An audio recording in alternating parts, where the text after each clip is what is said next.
Hello, good morning, my dear students. The last class we are discussed about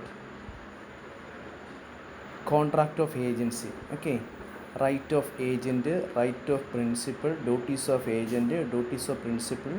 These all are discussed in the last class. Today we are going to discuss about delegation of authority and termination of agency. What do you mean by delegation of authority? Delegation of authority നിങ്ങൾ plus ടുവിനൊക്കെ പഠിച്ചതാണ്. Delegation എന്ന് വെച്ചാൽ എന്താണ്? Superior, when the superior gives his role or his duty to, അല്ലെങ്കിൽ his powers to the junior one, or he transfers, he delegate his power to another person. This is a delegation, simply delegation. അതുപോലെ സാധാരണയായിട്ട് in the case of a principal of agency, സാധാരണയായിട്ട് the principal who gives a power to the agent to do certain business. Now a question is that whether the agent can delegate his authority to another agent, to a sub agent. Never.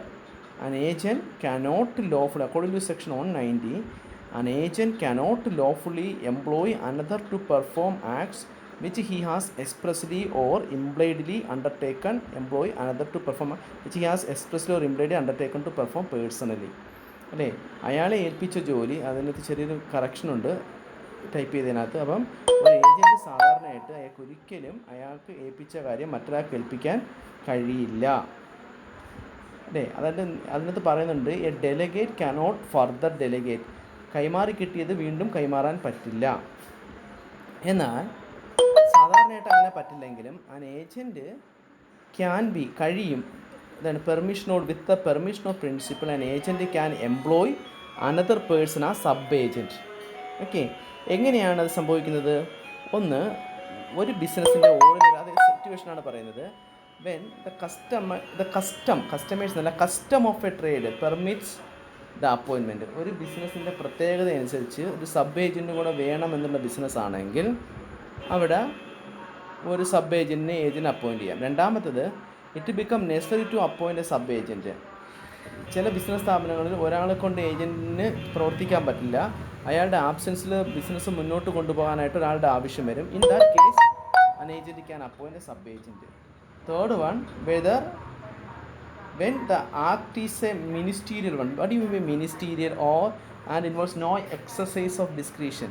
ഒരു ആർക്ക് വേണമെങ്കിലും ചെയ്യാവുന്ന ഒരു ജോലിയാണ് ഒരു principal ഏജൻറ്റിനെ ഏൽപ്പിച്ചെങ്കിൽ ഒരു agent മറ്റൊരാളെ ഏൽപ്പിക്കാൻ പറ്റും. നേരെ മറിച്ച് ഒരാളുടെ പവർ അല്ലെങ്കിൽ അയാളുടെ സ്കില്ല്, അയാളുടെ ബുദ്ധി, കോൺഫിഡൻസ്, അതൊക്കെ എൻഷുർ ചെയ്യുന്ന ഒരു, അതൊക്കെ ആവശ്യമായിട്ടുള്ള ഒരു ജോലിയാണ് എങ്കിൽ സബ് ഏജൻറ്റിനെ ഏൽപ്പിക്കാൻ പറ്റില്ല. Next one, when unforeseen emergency has arisen. What do you mean by unforeseen emergency has അറൈസൺ?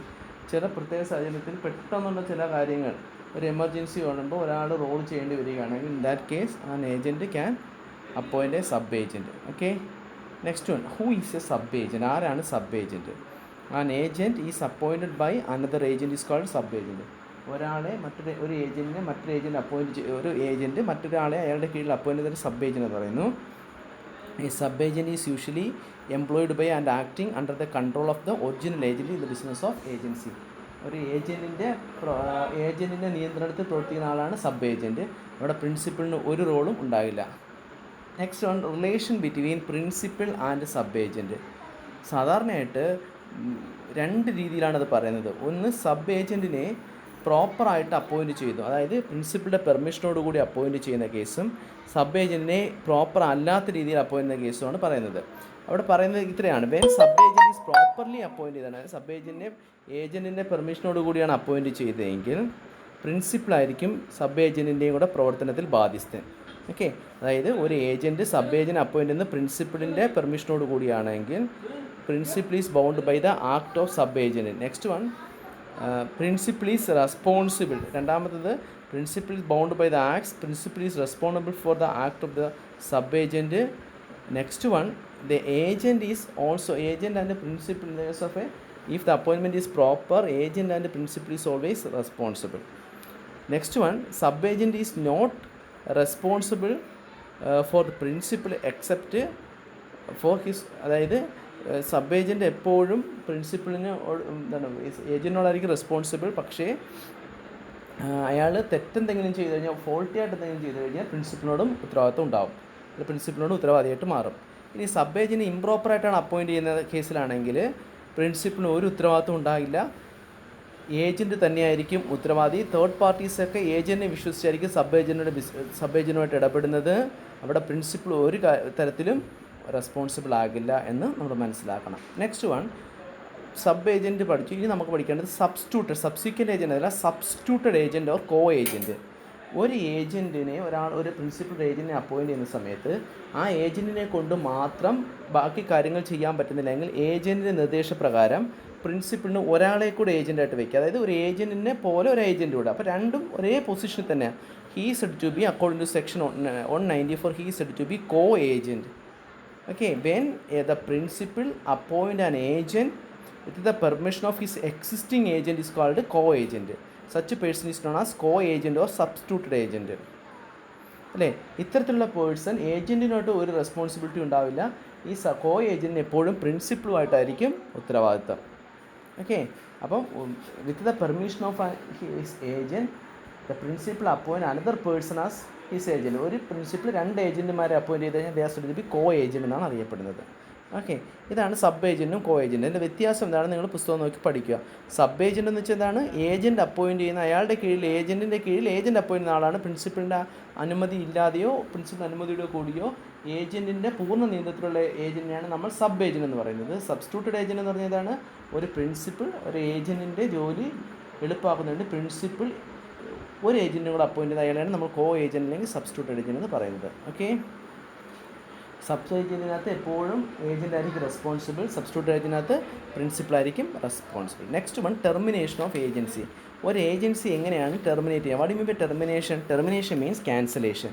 ഒരു ഏജൻസി ക്യാൻസൽ ചെയ്യാൻ രണ്ട് മാർഗ്ഗമാണുള്ളത്. ഒന്ന് termination of agency by the act of the parties, രണ്ട് termination of agency by the operation of law. ഒന്നാമത്തെ case termination of agency by the act of the parties. First one, agency can be terminated by agreement. എന്താണ് termination of agency by agreement? If the parties of an agency, that is principal and the agent, they are by creating a mutual agreement they can terminate the business of agency. അവർക്ക് രണ്ടുപേരും വിചാരിച്ചു കഴിഞ്ഞാൽ അവർക്ക് ഏജൻസിയിൽ നിന്ന് പൂർണ്ണമായും പിന്മാറാം. രണ്ടുപേരും വിചാരിച്ചു കഴിഞ്ഞാൽ that's a termination by agreement. Second, revocation of authority by the principal and revocation of authority by the agent. ഒരു പ്രിൻസിപ്പൽ വിചാരിക്കുകയാണ് ഏജൻസിയിൽ നിന്ന് പിന്മാറാം എന്ന് വിചാരിച്ചു കഴിഞ്ഞാൽ പ്രിൻസിപ്പലിനും പിന്മാറാം. പക്ഷേ ഏജൻറ്റിന് റീസണബിൾ ആയിട്ടുള്ള നോട്ടീസ് കൊടുത്തിട്ടേ പിന്മാറാൻ പാടുള്ളൂ. അതുവരെയുള്ള എല്ലാ പേയ്മെൻറ്റും കമ്മീഷനും കൊടുത്ത് തീർത്തിരിക്കണം. ഓക്കെ, എന്നാൽ അതുപോലെ തന്നെ റിനൗൺസിയേഷൻ ബൈ ദ ഏജൻറ്റ്. ഒരു പ്രിൻസിപ്പലിന് ഏജൻസിയിൽ നിന്ന് പിന്മാറാം. അപ്പം ടെർമിനേഷനും ഒന്നാമത്തേതാണ് termination by the act of the parties. രണ്ട് രീതിയിലാണ്. ഒന്ന് termination by the act of the parties, രണ്ട് termination by the operation of law.